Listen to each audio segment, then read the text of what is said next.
আচ্ছা, তাহলে আজকে আমাদের নেক্সট চ্যাপ্টার হচ্ছে স্ট্রাকচার আর ইউনিয়ন, এই দুটো করবো। তা প্রথমে স্ট্রাকচার দিয়ে শুরু করি, তারপরে ইউনিয়নটা দেখে নেবো।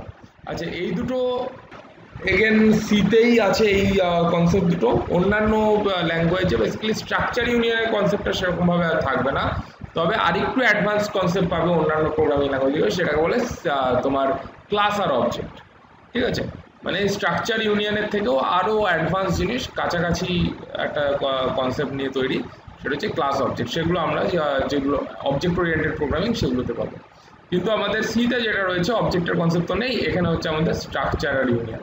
ঠিক আছে, এবার স্ট্রাকচার জিনিসটা কি, আমি যদি স্ট্রাকচারের ডেফিনেশন বলি, structure is an user defined data type.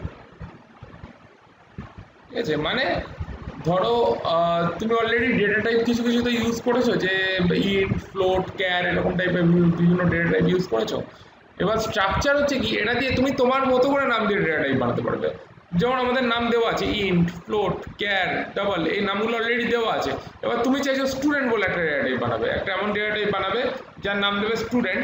সেখানে বেসিক্যালি স্টুডেন্টের যা যা ইনফরমেশন সেগুলো স্টোর থাকবে, স্টুডেন্টের নাম, ফোন নাম্বার, ইমেল আইডি বা নাম, রোল নাম্বার, ক্লাস, এই যা যা দরকার এই জিনিসগুলো স্টোর থাকবে। ঠিক আছে, কিন্তু স্টুডেন্ট বলে তো কোনো ডেটা টাইপ অ্যাভেলেবেল নেই। কার বলে একটা ডেটা টাইপ বানাবো, কারের মডেল নাম্বার থাকবে, নাম থাকবে, মাইলেজ থাকবে, এগুলো সব থাকবে ওর মধ্যে। নর্মালি ধরো ইন্টিজার মধ্যে কী করতে পারি, একটা নাম্বার স্টোর করতে পারি। কিন্তু আমি কার বলে একটা ডেটা টাইপ রাখতে চাইছি, কারের মধ্যে কারের কোম্পানি থাকবে, মডেল নাম্বার থাকবে, তার মাইলেজ থাকবে, এই সমস্ত জিনিস আমি স্টোর করবো। আমি চাইছি একটা ডেটা টাইপ বানাতে, তো সি তোমাকে সেরকম সুবিধাও দেবে, তুমি নিজের মতো করে ডেটা টাইপ বানাতে পারবে। ঠিক আছে, এবার সেই জিনিসটাকে আমরা তাহলে একটুখানি প্রোগ্রামেটিক্যালি ইমপ্লিমেন্ট করে দেখি কীভাবে করবো। আমি একটা নতুন ফাইল বানিয়ে নিচ্ছি, ডিফল্ট স্ট্রাকচারটা বানিয়ে নিচ্ছি, হ্যাশ ইনক্লুড stdio.h, আর একটা দিয়ে দেবো হ্যাশ ইনক্লুড conio.h, বা stdio-তে আমার খালি হয়ে যাবে, conio লাগবে না, আমরা তো ডেক্সিতে করছি। ঠিক আছে, আচ্ছা এবার void main, এই হচ্ছে আমার প্রোগ্রামের ডিফল্ট স্ট্রাকচার। এবার আমি যদি ডেটা মানে তোমার স্ট্রাকচার ইউজ করতে চাই, এখানে আমরা স্ট্রাকচার অ্যাড করতে গেলে কি করব, এখানে আমাদের আরেকটা জিনিস এখানে করতে হবে। মেনের ওপরেও করতে পারো, মেনের ভেতরেও করতে পারো, কিন্তু মেনের ওপরে করাটাই বেটার। আমাকে ডেটা টাইপ যেটা আমি বানাবো সেই ডেটা টাইপটার নাম দিতে হবে।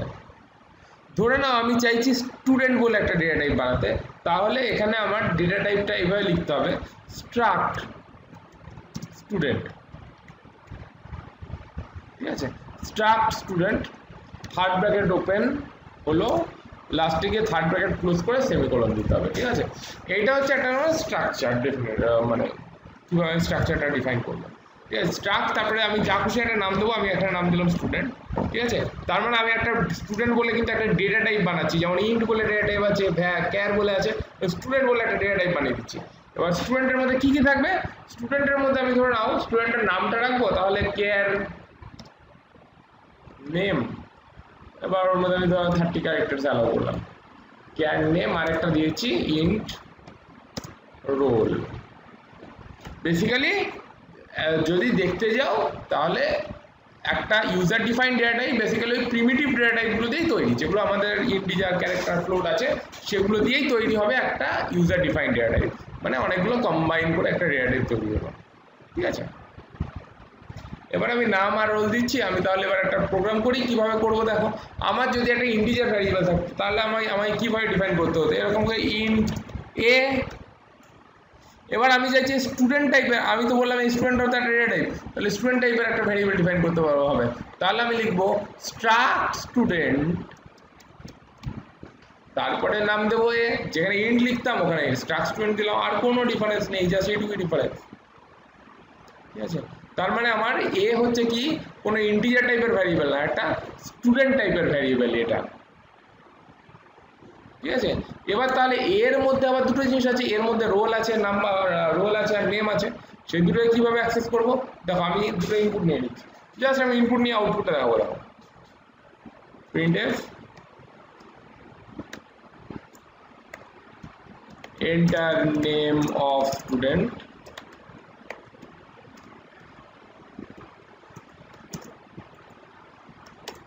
scanf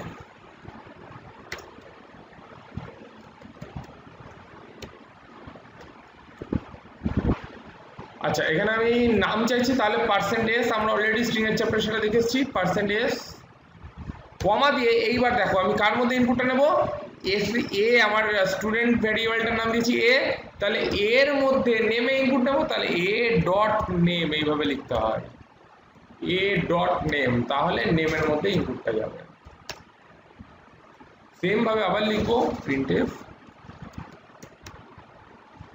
enter roll number scanf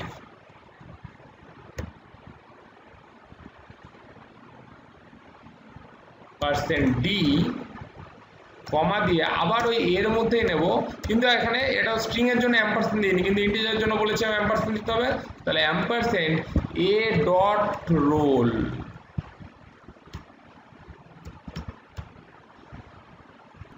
আমার নর্মাল ভ্যারিয়েবলের মতো জাস্ট এখানে ইন্ট লিখতাম সেখানে স্টাক স্টুডেন্ট লিখলাম কারণ এটা একটা কাস্টম ক্রিয়েটিভ এবার আমি বেশি কিছু করবো না জাস্ট এই দুটোকে প্রিন্ট করে দেবো ঠিক আছে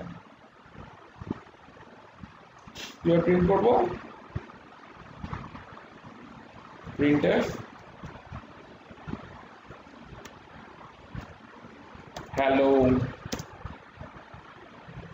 স্টুডেন্টের নাম তাহলে %s কমা দিয়ে your roll number is %d প্রথমটার জন্য হবে a dot name পরেরটার জন্য হবে a dot roll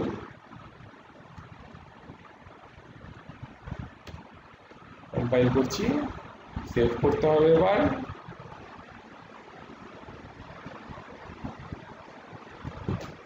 আচ্ছা এবার আমি ফাইলটাকে সেভ করে নিচ্ছি ধরো স্ট্রাকচার বলেই সেভ করছি .c কোনো এরর নেই রান করছি ঠিক আছে বলছে এন্টার নেম অফ স্টুডেন্ট আমি ধরো দিলাম আমার নামে দিলাম সৌমেন আর রোল নাম্বার বলছে আমি দিলাম 12 তাহলে বলছে hello Soumen your roll number is 12 ঠিক আছে তাহলে বেসিক্যালি এই যে s1 বলে দেখো আমি কি করলাম কিছুই না এখানে আমি একটা ভ্যারিয়েবল কিভাবে কাজ করাচ্ছি সেটা দেখানোর জন্য এটা করলাম তাহলে s2টাকে আমি কোনো কাজে লাগাইনি তোমরা চাইলে s2 ডিলিট করো আমি জাস্ট দেখানোর জন্য বলেছি যেখানে তুমি 100টা ভ্যারিয়েবল ডিফাইন করতে পারো তাহলে s1 বলে একটা ভ্যারিয়েবল বানালাম ওর মধ্যে ইনপুট নিলাম কিভাবে s1 এর নামে আর s1 এর রোলে সেটাকে জাস্ট পাতি প্রিন্ট করে দিলাম এই হচ্ছে আমাদের স্ট্রাকচারের ফান্ডা আর কিচ্ছু নেই খালি তোমাদের মনে রাখার মধ্যে যেই জিনিসটা এই জায়গাটা স্ট্রাকচার কিভাবে ডিফাইন করব আর হচ্ছে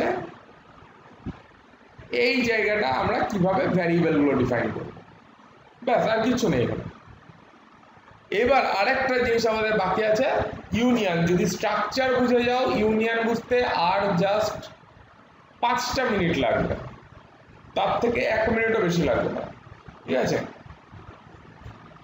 জাস্ট আমি মানে বেসিক্যালি দেখতে হবে স্ট্রাকচার আর ইউনিয়ন একই রকম মানে ফাংশনালিটি একই রকম কিন্তু ইন্টারনালি আলাদাভাবে কাজ করে সেটা আমি দেখাবো কিভাবে হ্যাঁ সেটা জাস্ট তোমাদের ওটাও আবার ইন্টারভিউ পারপাসে আমি দেখাবো শুধু যদি তুমি দেখতে যাও স্ট্রাকচার ইউনিয়ন কিভাবে প্রোগ্রামেটিক্যালি কাজ করে তাহলে তোমার জাস্ট 2 সেকেন্ড লাগবে কি এখানে যেটা স্ট্রাক লেখা আছে এটাকে ইউনিয়ন করে দেবো এখানেও যেটা স্ট্রাক লেখা আছে ওটাকে ইউনিয়ন করে দেবো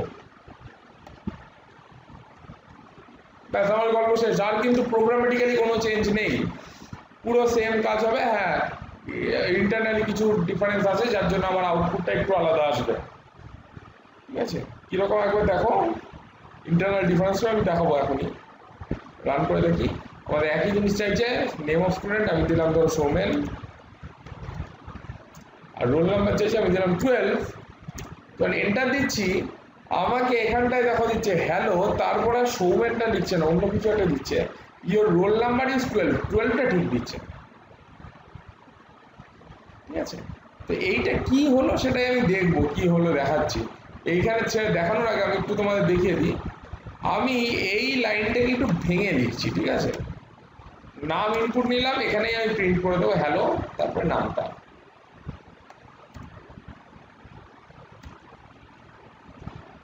আর রোল ইনপুট নিলাম তারপরে আমি এখানটায় প্রিন্ট করে দেবো রোলটা।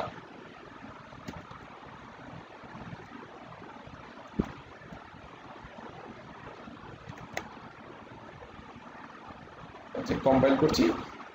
এবার দেখো কেমন আউটপুট, নাম আসছি সৌমেন, নাম দিলাম, তখন আমাকে লিখে দিলে হ্যালো সৌমেন। আচ্ছা, একটু স্ল্যাশ এন দিয়ে দিলে নিচের লাইনে আসতো, তারপরে লিখে দিচ্ছি এন্টার ইউর রোল নাম্বার। এবার আমি দিয়ে দিলাম 12, এবার আমাকে বলছি ইউর রোল নাম্বার ইজ 12। দেখো এখন কিন্তু ঠিক আছে, হ্যালো সৌমেনও বলেছে, ইউর রোল নাম্বার ইজ 12ও বলেছে, কিন্তু আলাদা আলাদাভাবে কেন হলো এইটাকে খুব ভালোভাবে বুঝতে হবে। এটার মানে ভিউতে এর কোনো ডিফারেন্স নেই, স্ট্রাকচার আর ইউনিয়ন একই জিনিস, খালি স্ট্রাকচারের জায়গায় ইউনিয়ন লিখে দিলেই শেষ, আর কোনো গল্প নেই। কিন্তু এবার এর ইন্টারনালি অনেকটা গল্প আছে। কি গল্প দেখে নাও, এবার দেখিয়ে দিই ভালো করে। আমি নোটপ্যাড ওপেন করে দেখিয়ে দিচ্ছি। হ্যাঁ, ধরে নাও আমার এখানে, ধরে নাও কি আমার এখানে বেসিক্যালি কি আছে দেখো, একটা আছে স্ট্রাকচারটার মধ্যে, স্ট্রাকচার বা ইউনিয়ন যাই আছে, তাহলে একটা আছে নেম আর একটা হচ্ছে রোল। বুঝতে রাখবেন সময় একটা ক্যারেক্টার জন্য 1 বাইট, এখানে আমি আজ রেখেছি 30টা ক্যারেক্টার, তাহলে কত বাইট জায়গা লাগবে? একটা ক্যারেক্টার 1 বাইট, 30টা ক্যারেক্টারে 30 বাইট। আর রোল নাম্বারটা হচ্ছে ইন্টিজার, ইন্টিজার রাখার জন্য কতটা জায়গা লাগবে? 2 বা 4 বাইট হয়, আমি ধরলাম 4 বাইটই এখানে, কম্পাইলার টু কম্পাইলার ডিফার করে, তার টোটাল কত বাইট জায়গা হচ্ছে? 34 বাইট। এইবার এইখানে খেলাটা শুরু হলো। খেলাটা কি হচ্ছে, যখন স্ট্রাকচার বানাচ্ছি তখন ওর 34 বাইট জায়গা দরকার, এই দুটো জিনিস আছে, তখন ওকে 34 বাইটই জায়গা দেওয়া হবে। কিন্তু যখন ইউনিয়ন বানাচ্ছি, ইউনিয়ন বলছে কি যে না আমি পুরো জায়গাটা দেবো না, আমি এখানে দুটো বানিয়েছি কিন্তু এখানে 100টাও করতে পারি, তো তার মধ্যে যেটা সব থেকে বেশি জায়গা নেবে সেই জায়গাটা অ্যালোকেট করবো। এবার এখানে সব থেকে বেশি জায়গা কে নিচ্ছে? নেম 30 বাইটস, তাহলেও 30 বাইটস জায়গায় অ্যালোকেট করবে, ও কিন্তু আর এই জায়গাটা অ্যালোকেট করবে না। স্ট্রাকচারের ক্ষেত্রে এটাতে কি হবে,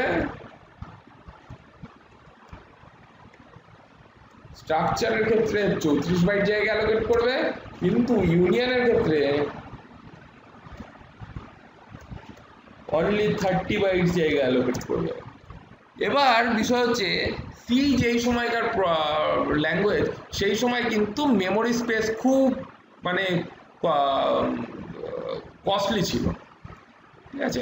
তো সেই জন্য কি হতো, তখন এইভাবে করে দুটো জায়গা আলাদা দেওয়া মানে খুব চাপের ব্যাপার তখন মেশিনের জন্য, কারণ তখন এক একটা সিস্টেমের সাইজই হয়তো হতো 12 কেবি, 8 কেবি, 8 কেবিও না, 8 বাইট সাইজ হচ্ছে একটা সিস্টেমের, হতেই পারে, ঠিক আছে? আগেকার এরকমই হতো একদম যেই সময়কার ল্যাঙ্গুয়েজ।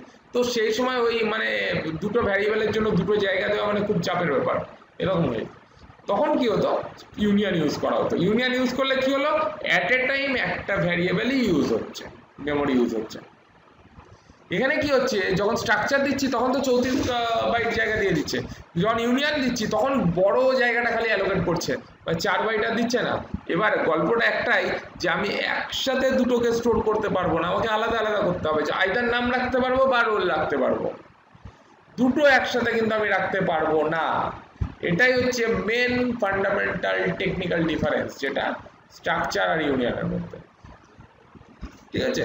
স্ট্রাকচারের কাজ হচ্ছে যতটা টোটাল জায়গা লাগবে পুরোটাই অ্যালোকেট হবে, ইউনিয়নের হচ্ছে যেটা ম্যাক্সিমাম জায়গা থাকবে শুধু সেইটা অ্যালোকেট হবে।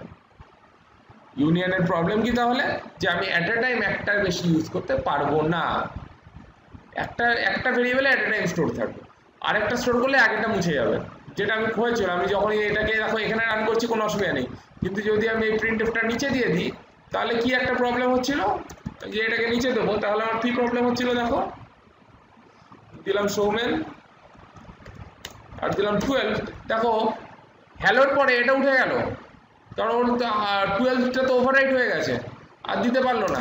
কিন্তু এটা যখনই আমি আগে দিয়ে দিচ্ছিলাম তখন কিন্তু আমার ঠিকঠাক প্রিন্ট হচ্ছিল এখানে দিলে, ঠিক আছে? কারণ ইউনিয়নে ও অ্যাট এ টাইম একটাই ভ্যারিয়েবল ধরতে পারবে, দুটো ভ্যারিয়েবলের জায়গা রাখতে পারবে না। হ্যাঁ, সেই কারণেই আজকের দিনে কিন্তু আর ইউনিয়ন একদমই ইউজ হয় না, যেটুকু ইউজ হয় স্ট্রাকচার। আচ্ছা, তাহলে আজকের ক্লাসটা এখানে শেষ করছি, আবার দেখা হবে নেক্সট ক্লাসে। Thank you.